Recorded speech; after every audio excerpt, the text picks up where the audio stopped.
व्याकरण शिक्षण में आप सभी का स्वागत। व्याकरण शिक्षण के अंतर्गत इस समय मैं संधियों पर चर्चा कर रहा हूँ। अब तक स्वर संधि के प्रमुख भेदों को मैं आपके समक्ष प्रस्तुत कर चुका हूँ।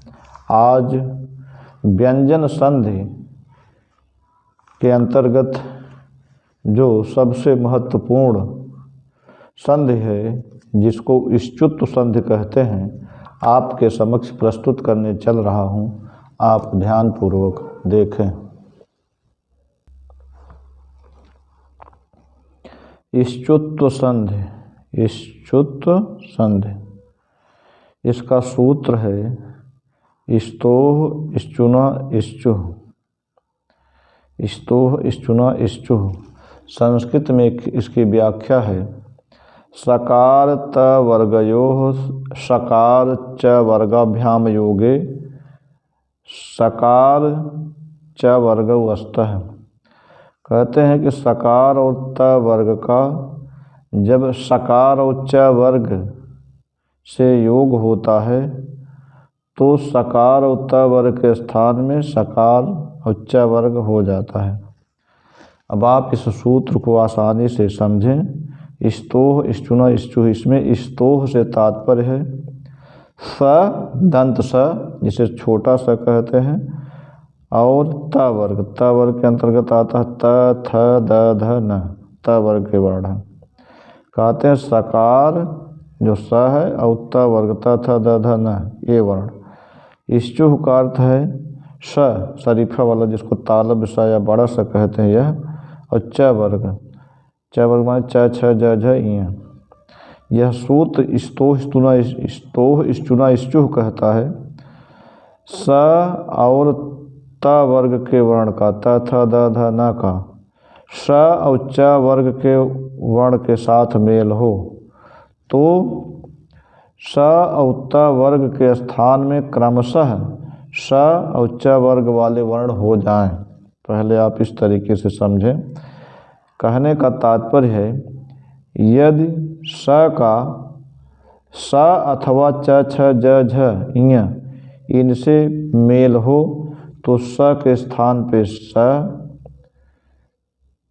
त का स अथवा च छ ज झ इं में चाहे जिससे मेल हो त के स्थान में च, थ का नीचे वाले चाहे जिस वर्ण से मेल हो थ के स्थान में छ, द का नीचे वाले स च छ ज झ इं चाहे जिससे मेल हो द के स्थान में ज, ध का स अथवा च छ ज झ इं चाहे जिससे मेल हो ध के स्थान में झ हो जाता है, और न का स अथवा च छ ज झ इं चाहे जिससे मेल हो न के स्थान में इं हो जाता है।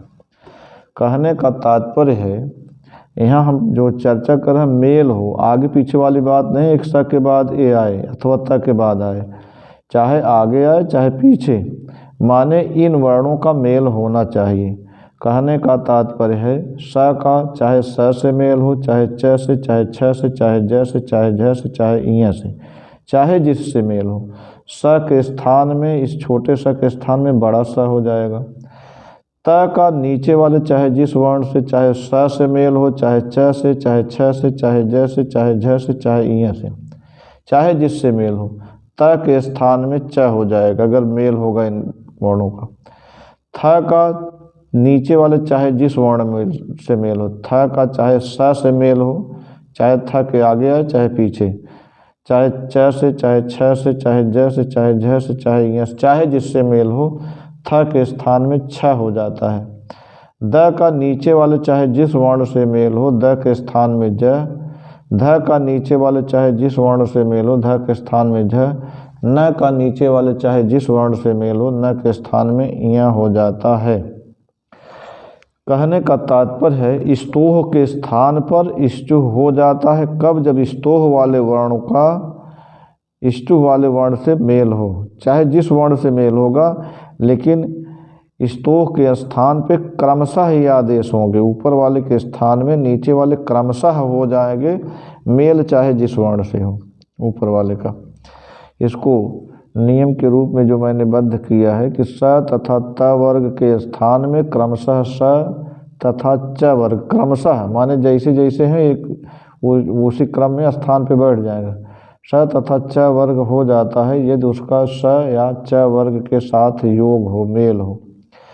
इसको समझने के लिए मैंने इस सूत्र को कई उपनियमों में बांटा है।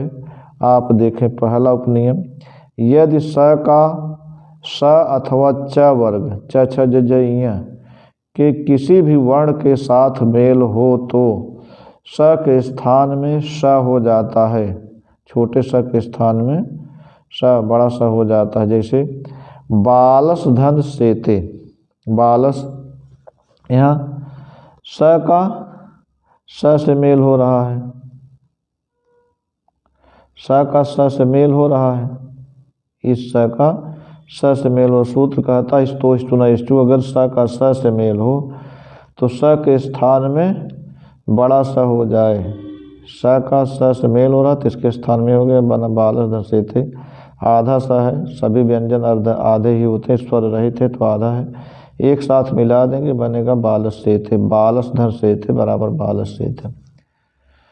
ऐसे है गजस धन चलत है, गजस, यहाँ स का च से मेल हो रहा है, स का च से मेल हो रहा तो स के स्थान में स, स के स्थान में स हो गया तो बना गजस धन चलत, एक साथ मिला दिए गजस चलत बना। इसी प्रकार से अन्य उदाहरण भी हैं। अगला उपनियम आप देखें, इन उदाहरणों को आप अगर न समझ पाए हों, जो पहला उपनियम था, तो आप फिर से देख लें। यदि स का स अथवा च वर्ग के किसी भी वर्ण के साथ मेल हो तो स के स्थान में स हो जाता है। ऐसे हैं बालस धन सेते, स का स से मेल हो रहा है तो इसलिए स के स्थान में स तालब स हो गया बड़ा स, बना बालस सेते, एक साथ मिलकर बना बालस सेते, ये आधा ही है बालस सेते। गजस धन चलत, गजस चलत, यहाँ स का च से मेल हो रहा है इसलिए स्तो स्तुना स्तु नियम से स के स्थान में स हो गया, एक साथ मिला दी बना गजस, गजस चलत, गजस गजस धन चलत, गजस चलत। ये बॉक्स में लिखी गई चीज़ें केवल समझने के लिए हैं, इनको परीक्षा में नहीं लिखना है। दूसरा उपनियम देखें,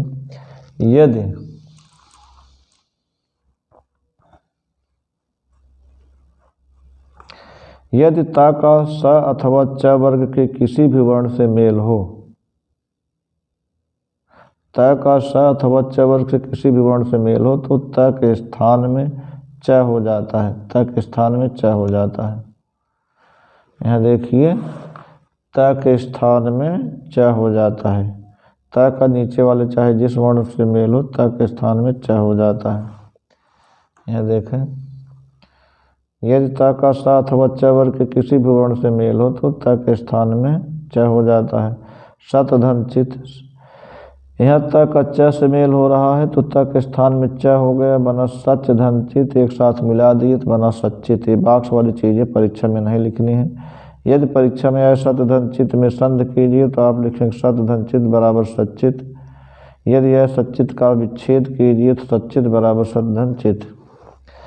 अब यहाँ हो गया शरत धन छवि, यहाँ शरत छवि है, त का छ से मेल हो रहा है, त का छ से मेल हो रहा है तो त के स्थान में च हो गया, त के स्थान में च हो गया, एक साथ मिलाया बना शरत छवि, शरत धन छवि, शरत छवि।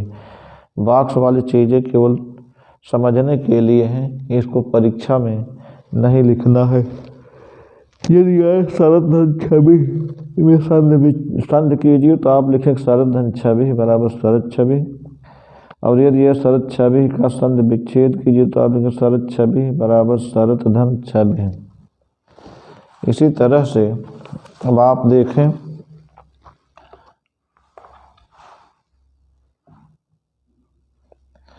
तीसरा उपनियम देखें। इसी तरह से यदि थ का स अथवा च वर्ग के किसी वर्ण से मेल हो तो थ के स्थान में छ हो जाता है, थ के स्थान में छ। इसका उदाहरण उस समय नहीं मिला, आगे हम बताएंगे। थ के स्थान में छ। इसका उदाहरण पुस्तकों में अप्राप्य है, नियम तो है लेकिन इसका उदाहरण नहीं मिला। मिलेगा तो हम अवश्य उल्लेख करेंगे। यदि द का स अथवा च वर्ग के किसी भी वर्ण से मेल हो तो द के स्थान में ज हो जाता है। इसे तद धन जय, यहाँ द का ज से मेल हो रहा तो इसलिए द के स्थान में ज वाला वर्ण हो गया। ये आधा है ही, एक साथ मिलकर बना तद जय, तद जय। बॉक्स वाली चीज़ें केवल समझने के लिए है, परीक्षा में नहीं लिखना है।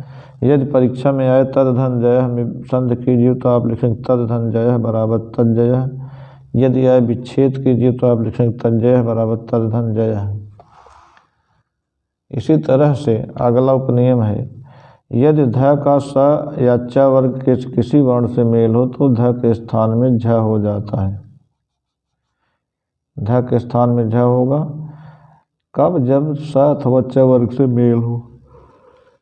अगला उपनियम आप देखें,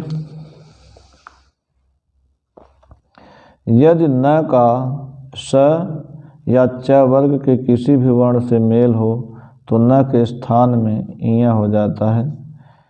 न के स्थान में इया। यदि न का स अथवा च वर्ग के किसी भी वर्ण से मेल हो तो न के स्थान में इया हो जाता है। जैसे रिपूर्ण धन जय, न का ज से मेल हो रहा तो इसलिए न के स्थान पर हो गया यहाँ बना रिपूर्ण धन जय। यहाँ आधा है, एक साथ मिला दिए तो बना रिपूर्ण जय, रिपूर्ण जय। यहाँ बॉक्स में लिखी गई चीज़ें केवल समझने के लिए हैं, इसको परीक्षा में नहीं लिखना है। और यदि आए रिपूर्ण धन जय में संध कीजिए तो आप लिखेंगे रिपूर्ण धन जय बराबर रिपूर्ण जय। यदि आए रिपूर्ण जय में संध विच्छेद कीजिए तो आप लिखेंगे रिपूर्ण जय बराबर रिपूर्ण धन जय। यह हो गया। अब इसी के साथ आज का यह इष्टुत्व संधि से संबंधित वीडियो समाप्त होता है। अगले वीडियो में अगली संधि के साथ हम फिर मिलेंगे। आप ये जानें कि हम यहाँ संधियों के जो मुख्य संधियाँ हैं उन्हीं को प्रस्तुत कर रहा हूँ। अब अगले वीडियो में अगली संधि के साथ हम फिर मिलेंगे। तब तक के लिए धन्यवाद।